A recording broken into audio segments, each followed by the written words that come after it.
বন্ধুরা দেখো কী করলে কড়াইতে মাছ লেগে যাবে না, লেগে ধরে না অনেক সময় মাছ ভাজতে গেলে। টাটকা মাছ হলে তো বেশিই হয়। এই দেখো, এটা আমি একটা ভেটকি মাছ ভাজছি।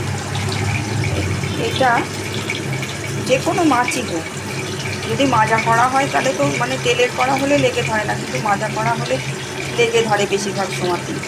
কিন্তু একটা তোমাদের দুটো বলে দেবো। তার মধ্যে একটা সবাই হয়তো জানো যে তেল ছেটানোর ব্যাপারটা আমি আগে বলেছি, তেল ছিটবে না।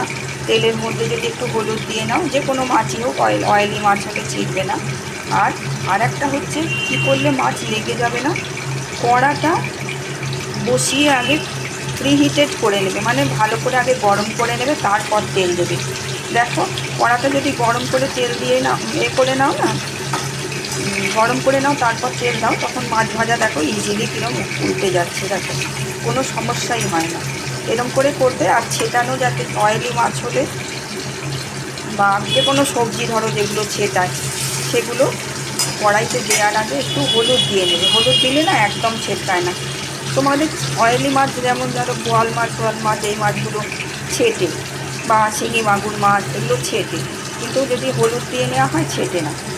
সাবধানের জন্য চাপা দিয়ে ভাজতে পারো, কিন্তু হলুদ দিয়ে করে দেখবে ছিটবে না। আর কড়াটা প্রিহিটেড করে নিলে যে কোনো মাছই লেগে ধরবে না। সাধারণত ধরো পাবদা মাছটা যেগুলো যদি লেগে ধরে, বা পার্শে মাছ অনেক সময় এই ধরনের মাছগুলো না লেগে ধরে, এগুলো এটা করে নিলে আর দেখবে একটু লেগে ধরবে না।